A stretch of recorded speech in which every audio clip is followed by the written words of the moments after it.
First thing, so the question is this just for homework help? No, we're going to actually have lecture today, but somebody had asked a question about this particular homework question, and so I wanted to go through this for everyone. So feel free to jump in either vocally or in the chat with any questions.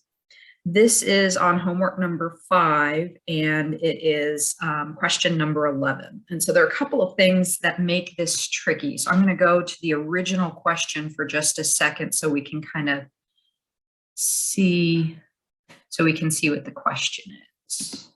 Come on.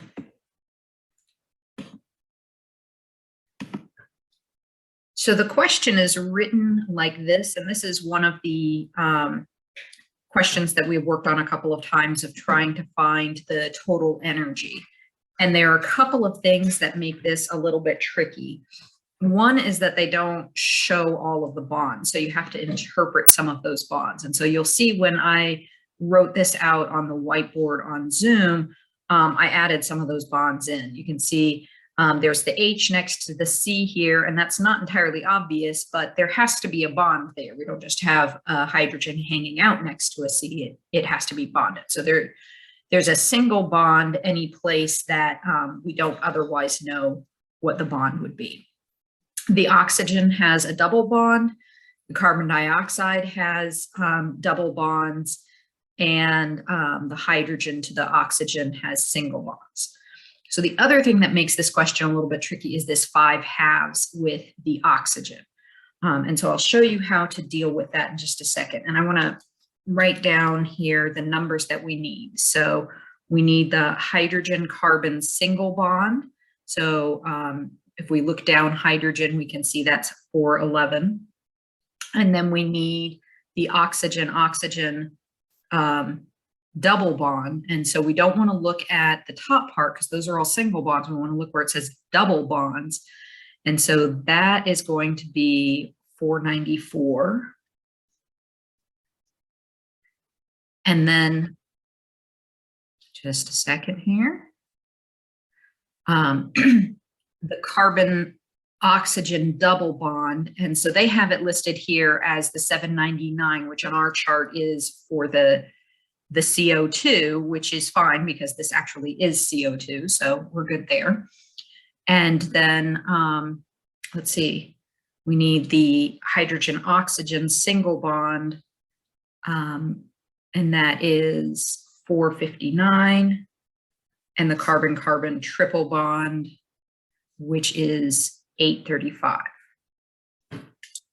All right, so I'm going to switch this back to the whiteboard so we can kind of see what's going on here.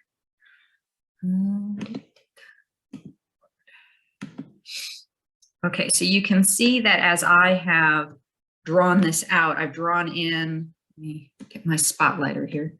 I've drawn in the single bonds between the carbons and the hydrogens. I drew in the double bond for the oxygen here, the double bonds here, and the single bonds here, so we can have a better sense of what we're looking at. And I think that'll help us a little bit. So I started making a list of some of the bonds. I'm going to actually delete this because I need to separate the bonds we're forming and the bonds we are breaking. So I'm going to take out that hydrogen one and make this carbon one 835, and then we're also breaking hydrogen carbon, and that's 411, and we are breaking the oxygen, and that's 494. Okay, so then the question becomes, how many of these bonds do we have? So we can see with the hydrogen carbon one, there are 2 because the molecule has 2 of them. For the carbon carbon triple bond, there's just 1. And then for the oxygen one, this is where it gets a little tricky. There's only 1 bond in the molecule, but we have 5 halves. And normally we don't like having 5 halves or fractions at all in our balanced equation. And this is part of the reason why. But all we need to do is just multiply by that 5 halves. Since there's only one double bond in the molecule, we're going to multiply by 5 and divide by 2. And so these will all be positive. And then we are going to take all of the bonds that are formed. So the carbon oxygen double bond was 799. And we have 2 of those in the molecule, here and here, but we also have a coefficient of 2. So we're going to multiply this by 4, and I'm going to, oops, that is not what I wanted to do. I'm going to put times 2 because there are 2 bonds in the molecule, and times 2 because there are 2 molecules, so that you can see why it's times 4. And then for the hydrogen oxygen single bond, that's going to be our, let me double check, 459. I copied it down correctly. And there are only 2 of those bonds here, but they are, but there's only 1 molecule. So we're just going to multiply by 2 on this one. And all of these will end up being negative. So let me quickly plug this into my calculator. And for those of you that were in section A, apparently when I added up the problem that I had done, I think it was on Monday, I added up things improperly. So if you go back to the video, and it's just at the very beginning of the class lecture, if you go back to the class lecture video, the numbers are correct there. So if you got different numbers than me, the final answer for Monday should have been 91 kilojoules. But let's look at today. So we have 411 times 2 plus 835 times 1 plus 490. Let me look here in here. 494. And remember, we're going to multiply it by 5 halves, or multiply by 5 and divide by 2. Okay, so this is going to give me in this box, my cursor here, way over here, all of this together is 2,892 kilojoules. Make that easier to see. There we go. Okay. Then in this box, we have the 799 times 2 times 2, because 2 molecules, each with 2 bonds, plus the 459 times 2, which is the 2 bonds in the water molecule. And that's going to give us, you would think, with fewer bonds here, we might have a smaller number, but this is actually a bigger number, 4,114. And so we just add those 2 together. And assuming that I plugged everything into my calculator right, and that I had the numbers copied over correctly, the number should be 1,222 kilojoules. So let's see if Dr. Knapp can do math. I'm going to go type 1,222 kilojoules. Oh, I was incorrect. So what did they say? Oh, I forgot to put the negative. See, I did it right, but I forgot the negative. This is why we show our work. Okay, so I did end up plugging that in correctly. So for those of you who've been struggling with this one, that is how you do that particular one. All right, are there any other homework problems that you have questions about? Dr. Knapp, what about question 1 in the practice, in the resonance practice? Okay, so that is a little bit more challenging because when I set up the practice ones, I make it randomized. So your question number 1 might be different from somebody else's question number 1. So can you tell me what your question number 1 looked like? Is that the picture? Yes. Okay. So If you scroll down, you can see that we have the electrons moved to different places here. So what we want to do is show how those electrons got there. So what we have to do, it's kind of like one of those find the difference things. We have to figure out where the differences are and move them. So on this oxygen, we have a single bond with a negative formal charge and 3 lone pairs. And on this one, we have a double bond with 2 lone pairs. And so over here, we have just 1 single bond. And then over here, we have a double bond. So basically, we're flipping sides. And so what we want to do is we want to show that one of these bonds became a lone pair and one of these lone pairs became a bond. So, oops, that is not what I meant to do. Oh, that's because I'm in teacher mode. Let me see if I can show the question. These boxes keep getting in the way.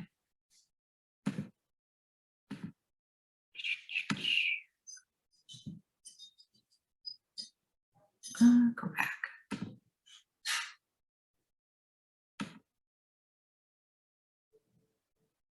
All right, it's not going to let me do the question, but basically what you're going to do is you're going to take this lone pair and draw the arrow to this line. And you're going to take one of these lines and draw the arrow up to the oxygen so that you can see what it is supposed to be. So let's see. We select a box to view the submission chart. Oh, view correct answer. That's what I can do. Okay, so you see you have the arrow going from the lone pair down to the bond and an arrow from the bond up to the oxygen. So that's how you're showing the movement. And that same thing would be true if you were doing either of the other 2 that I showed. So I know some of you had the others as your random practice problems. Okay. Okay, so what we've mostly looked at is molecules that have 1 central atom. But as you get into higher levels of chemistry, you're going to deal with a lot of organic molecules that have strings of atoms. And so here's just a very short string of 2 carbon atoms attached to each other. And so the way that we would represent that, try that again. Come back. Okay, the way that, now where are we?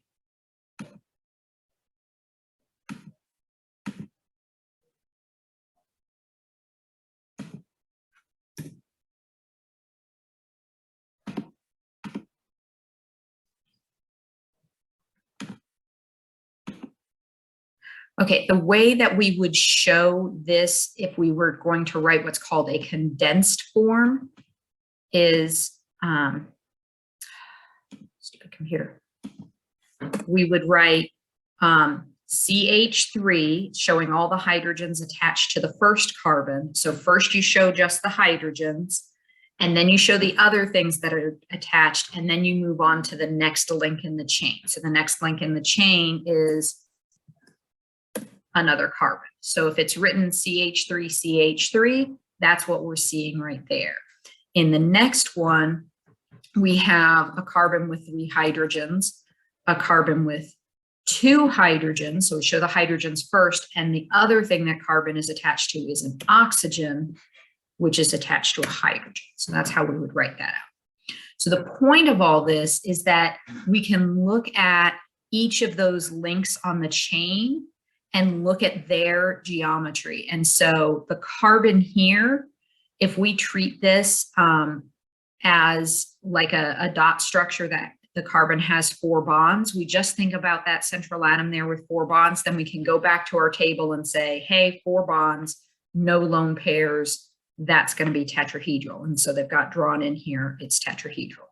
And same thing with the next one. And then if we look at the second molecule, this one's ethanol, we have the same initial carbon.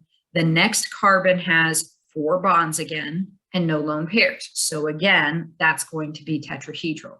And then we move on to the oxygen. And the oxygen, if you look at this structure down here, has the 2 bonds and 2 lone pairs. So when we are looking at the geometry, remember we're interested in both the class and the molecular geometry. So the class is tetrahedral. That's the electronic geometry showing where the lone pairs are. But if I was going to describe the local molecular geometry, that's where I would look on my chart for 2 lone pairs and 2 bonds, and this would be bent here. So even though we might write out, just for simplicity, it looking like the carbon, oxygen, hydrogen bond is a straight line, it's actually at an angle. So that's the first thing that I wanted to point out with that. This presentation also has this slide that kind of summarizes everything. So if you go to the presentation on Canvas, you can just print out this slide to kind of be a study guide. And it gives the class is the thing at the top, and then at the bottom, it'll give the names of all the shapes and what the attachments are. And then we had, remember, tried to tie this back to polarity. And remember that polarity depends on there being a difference in electronegativity between atoms. So we start with the bond polarity and determine if there are any polar bonds. I have a question about the chart. Yes. The one that so the little like ones that say AX2, E3, like things like that. What is the E supposed to mean? Those are the lone pairs. So if you look Okay. at, let me see if I can make this bigger. Is this going to behave now? Of course it's not. Okay. Oh, it's going slowly. It'll get there. You can do it.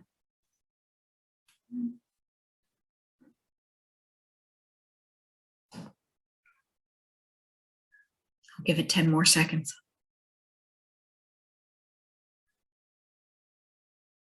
Okay.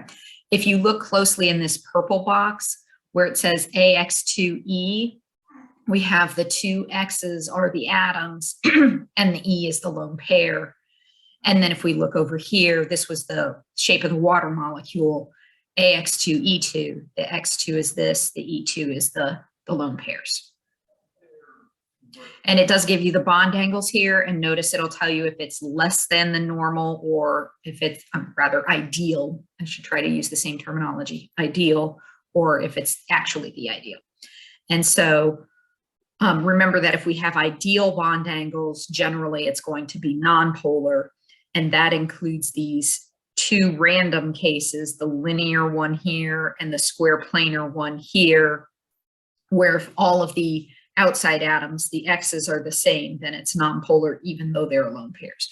But as a general rule, if you see lone pairs on the central atom, it's a good bet that it's a polar molecule. All right. Where was I? Okay. So with the polarity, the bond polarity is determined by the difference in the electronegativity between the atoms. Homoatomic means that they're the same atom. Those are nonpolar. And then we use this notation, delta positive, if it's partially positive or the positive side of the molecule, and then delta negative if it is partially negative. I had a question in the chat. A is the central atom. That is correct. So this is referring to, it says in an electric field, it is referring to that picture that I showed you at the beginning where you had the 2 electrified plates. The positive side of the molecule will be attracted to the negative plate. The negative side of the molecule will be attracted to the positive side of the plate. All right. I don't think I wanted to go. Oh, this is just a couple of examples. So if we look at the molecule BF3, boron's the blue one and fluorine's the orange one. The bonds are polar. The boron-fluorine bond is very polar here. But the shape doesn't have any lone pairs. And so all of these angles are the 120. And so with that being the 120 ideal angle, then we're going to have a nonpolar molecule. All right. And then here's a different example where we have different atoms on the outside. So the central atom has no lone pairs. This is the chloroform we were looking at the other day. The central atom has no lone pairs, but since the outside atoms are different, they have different poles on the electron. So you can see very, very tiny here. The arrows are pointing away from the carbon towards the chlorine. They're pulling the electron density away from the carbon, but the hydrogen is pushing the electrons into the carbon. Hydrogen's just a little bit more electropositive. And so since there are different surrounding atoms, that's when we're going to see some polarity. And so you saw an example of that in your Spartan lab, where if we have that square planar shape, generally that's going to be nonpolar. But if we start replacing one of those atoms with a different atom, we can create some polarity. All right, and so the last example here is involving one of those molecules with multiple centers. So we have two carbons, each of which is attached to three things. So this carbon has 1, 2, 3 bonds, but no lone pairs. This carbon has 1, 2, 3 bonds, but no lone pairs. But we do have this double bond. Remember, the double bond is going to be a little bit pushier than the single bonds. And so we would expect that this bond angle between the hydrogen and chlorine would be changed a little bit because of that. Now, this one becomes a little bit trickier because if we look at this molecule on the left, we're going to have the chlorines pulling the electron density in our perspective down and away from the hydrogens. And so that's pretty clear that that's going to be a polar molecule, okay? Different outside atoms and the chlorines both cooperating with one another. But if I look at the arrangement where the chlorines are opposite one another, then the chlorines are canceling each other out. So it's not exactly like tug of war because we got kind of a zigzag in here, but we do have a little bit of compensating opposite one another. And so what's significant about this is that in a single bond, these outside atoms can kind of rotate around. They don't have a locked position, but in a double bond, and I'll try and illustrate this in class with the models, but I don't really have them home right now. The double bond sort of locks these things in place. And so that's going to keep the hydrogen and the chlorine from rotating around.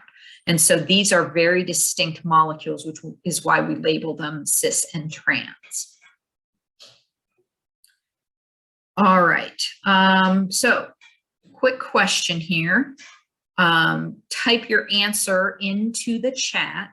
Based on the shapes that you see here, which of these do you think is going to be polar? So check your charts if you have them with you. Which of those shapes has to be polar? So it looks like most of you guessed B, and that is correct. So that is that trigonal pyramidal shape, which means there's a lone pair at the top of that molecule, and that's going to be a polar molecule.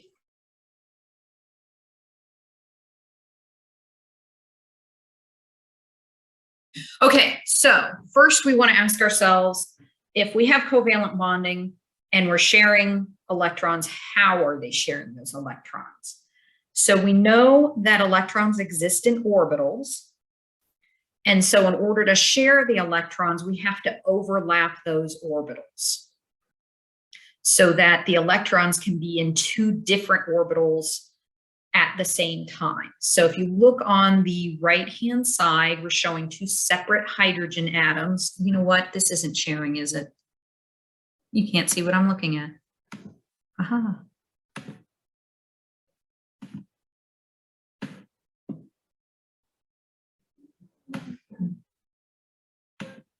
There we go. Now you can see. Okay.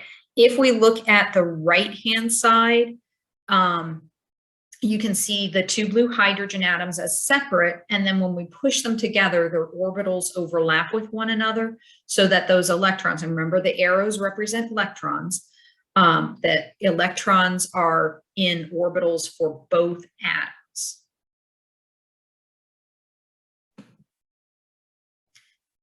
We can do the same thing with an S and a P. So here we have hydrogen and fluorine, or with two p orbitals. So all of those can overlap. And we call this a sigma bond, and we'll get back to that sigma in a little bit.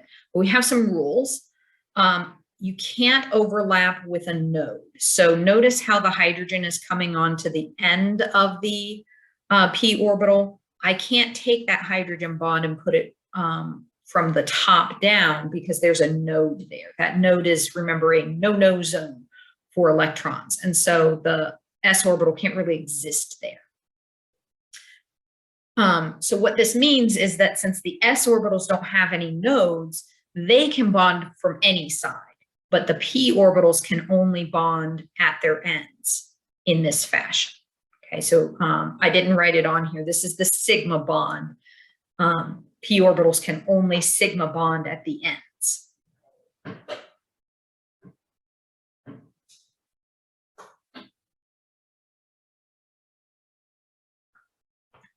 All right, I can't watch you guys writing, so if I'm going too fast, just pop in and tell me you need me to slow down a little bit, but I'm going to advance the slide. We're going to try to advance the slide. Okay, so sigma bonds, this is where I've got the word on there for you, have electrons on the internuclear axis. So what we mean by the internuclear axis is nuclear refers to the nucleus of the atom. If we put a dot where each of those nuclei are, the electrons or the arrows would exist on the line connecting those two nuclei, okay? So any orbital, whether it is a regular atomic orbital like the ones we showed here or the hybrid ones that we started talking about the other day, any orbital can sigma bond. This is a universal type of bonding.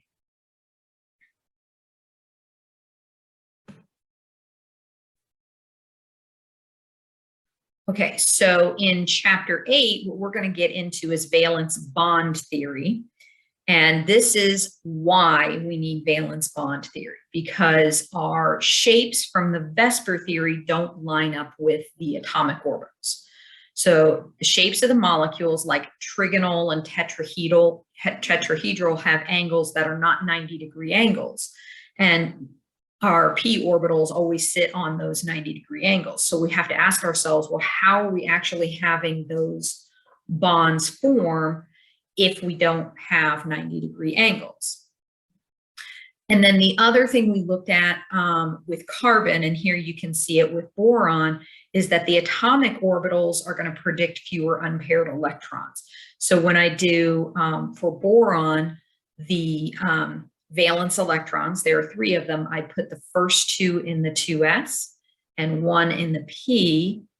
And we said that unpaired electrons are bonding opportunities, but there's only 1 unpaired electron. So that would make it seem like boron should only have 1 bond. But we know that it forms 3 bonds. And so what we do in valence bond theory is we mix together these orbitals here and make a new kind of orbital, so a hybrid orbital. And so this hybrid orbital is labeled by the kinds of atomic orbitals that we started with. So we had 1 s orbital and 2 different p orbitals, so we label it sp2. And the number of orbitals that we get is equal to the number of atomic orbitals we used. So we used 3 orbitals, we're going to get 3 sp2 orbitals. All right, those 3 sp2 orbitals are shown in orangey brown here. And so they're sort of cone shaped. They have like a little nubbin at the other side. There's a slight node there. But mostly we just have it kind of sticking out to one side. And so it's going to stick out at that 120-degree angle that allows it to bond with each of the fluorines. Now you'll notice there is 1 orbital that we didn't mix, the 2p orbital, and that is sticking up and down right here. And that is available to use for pi bonding, which we will get to in a little bit, or if we don't get to it today, we'll get to it Monday. So if we look at beryllium chloride, we have kind of the same idea here that our beryllium had those 2 electrons. So we kind of need to spread them out. But the other thing you might be thinking is, well, why not just use the p orbital on the beryllium? You could spread out the electrons that way and bond on each end. And the problem with that is that when we overlap the orbitals, the electrons end up in both of the atoms. Remember, we count them for both atoms. So I have 2 electrons on each side. Now, this blue thing here is actually the 2 hybrid orbitals, but if that were the p orbital, that would mean I would have 4 electrons. So when the orbitals overlap between beryllium and chlorine, if I just used a p orbital, there would be 4 electrons in the px, and that's not allowed. I can only have 2 electrons in each orbital. That goes back to the Pauli exclusion principle that says all of our electrons have to have unique quantum numbers. So if I have 4 electrons in there, they have to pair up on their quantum numbers. So if I put these into hybrid orbitals, and in this case, I only need 1 s and 1 p, I mix those together, form 2 new hybrid orbitals. I call them an sp, and those can independently bond.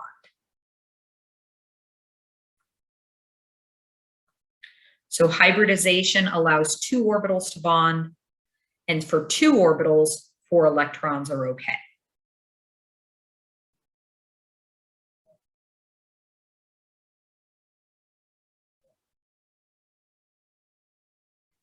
All right, so let's talk about the hybrid orbitals a little bit.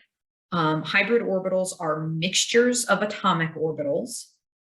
Every time we create a mixture, we must use an S because we start with the lowest energy one and we can tack on other ones as we move up in energy. But you have to start with the S, and you have to include enough orbitals for each electron domain. And so that means you need an orbital for every bond, but you also need an orbital for every lone pair. So we've just looked at beryllium dichloride. It has 2 bonds and no lone pairs. So we needed an S and then 1 of the P's, and we formed sp orbitals. And because we used 2 orbitals, we get 2 orbitals.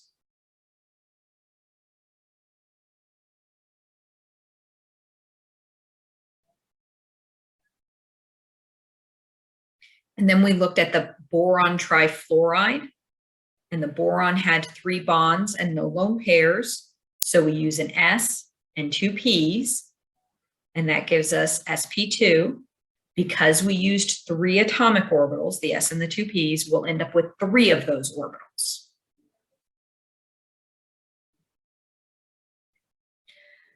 So in some ways, this is sort of a hand-waving explanation, meaning that we don't really have a clear, justifiable, mathematical, scientifically proven reason to go from one thing to another. We're just saying it kind of happens that way. And the reason I say that is because the atom sort of needs to know ahead of time how many bonds it needs to make in order to, and how many lone pairs it needs in order to make the right hybrid orbitals.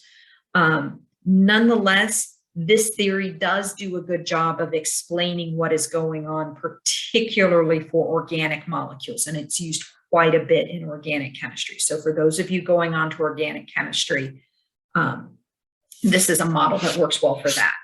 If you take inorganic chemistry, you will find out it does not work well for inorganic chemistry. All right, so these are images from your book.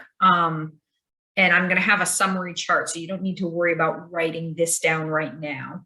But just to kind of give you an idea of what's going on, when I have sp hybridization, I take an S and a P on the left-hand side, hybridize them into 2 sp orbitals.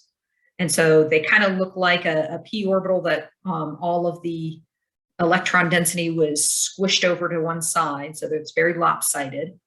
And they always end up at 180 degrees. If I have sp2 hybridization, I have an S and 2 P's. Similar shape, the lobe is a different size. We're not too worried about what it looks like, but they end up at 120 degrees from one another. And that's the trigonal planar arrangement. And sp3 hybridization uses all of the p's and the s to form sp3 orbitals, and there are 4 of them.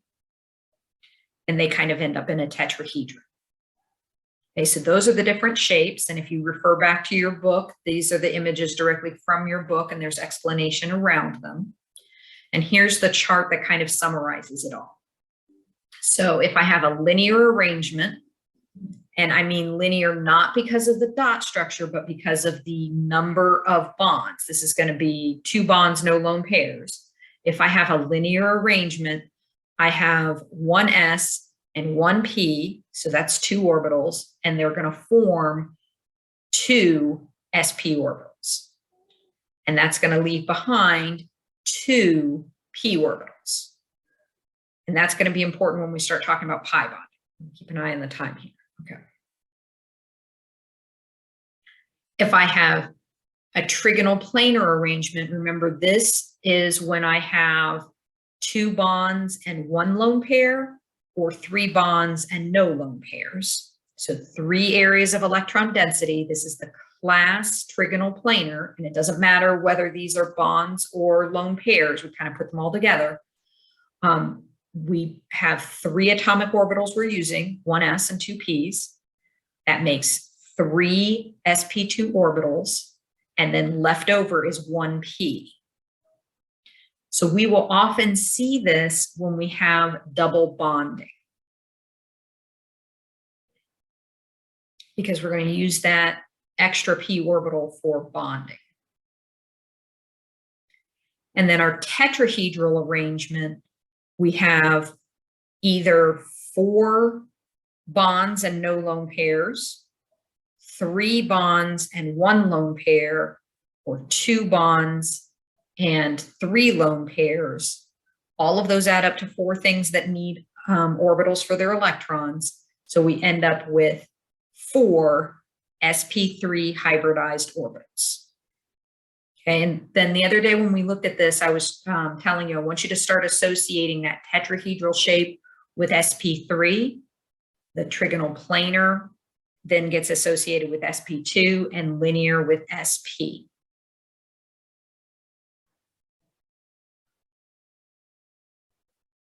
All right, anybody need me to stay on this slide? Just pipe in.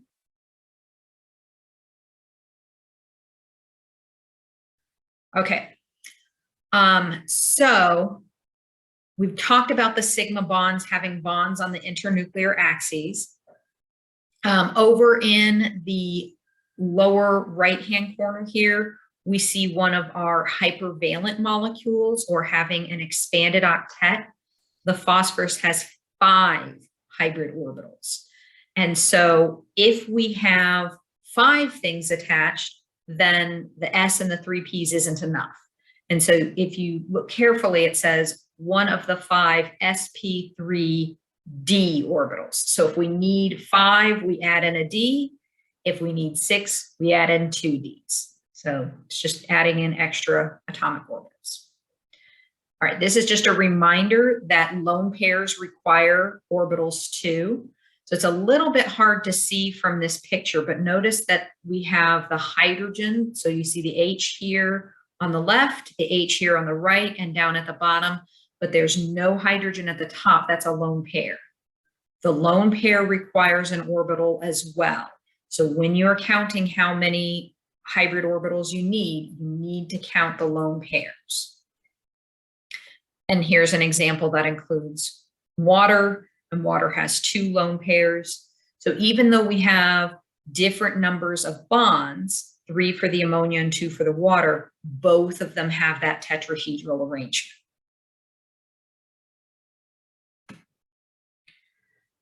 All right, so let's say we were looking at germanium tetrachloride. And so this is kind of the partial atomic orbital filling. So we have all of the 1s, 2s, 3s, 3p, that's all in the core, and that's all full. When what's left over are the valence electrons. So how many valence electrons does germanium have? Somebody who thinks they know it, shout it out. I'll give you a hint. Germanium's underneath carbon.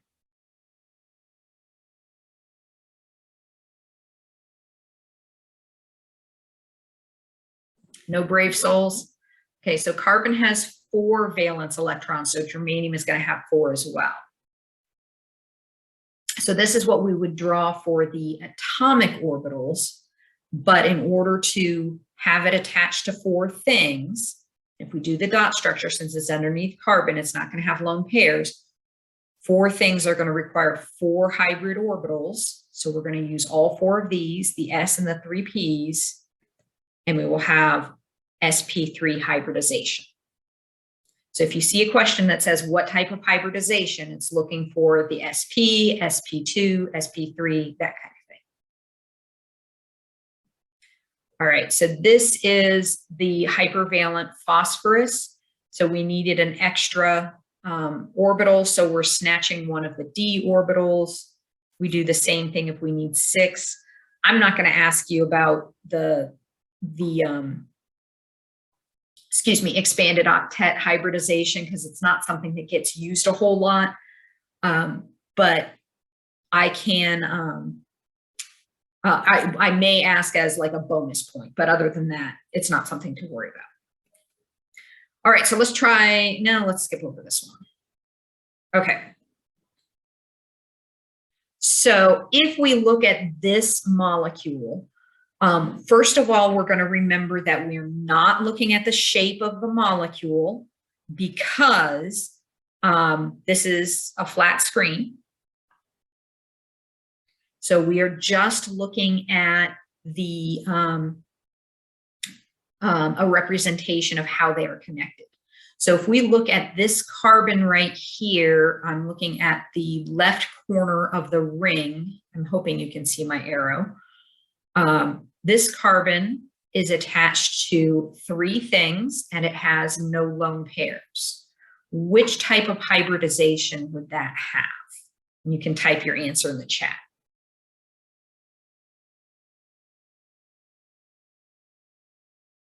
Okay, looks like you're getting this. This is definitely going to be C, the sp2 hybridization, because we have 3 things attached. Okay, I think we have time for one more. If we look at, let's look at the carbon right next to it that has a triple bond to the nitrogen and a single bond to the carbon. What kind of hybridization would that have? Again, no lone pairs.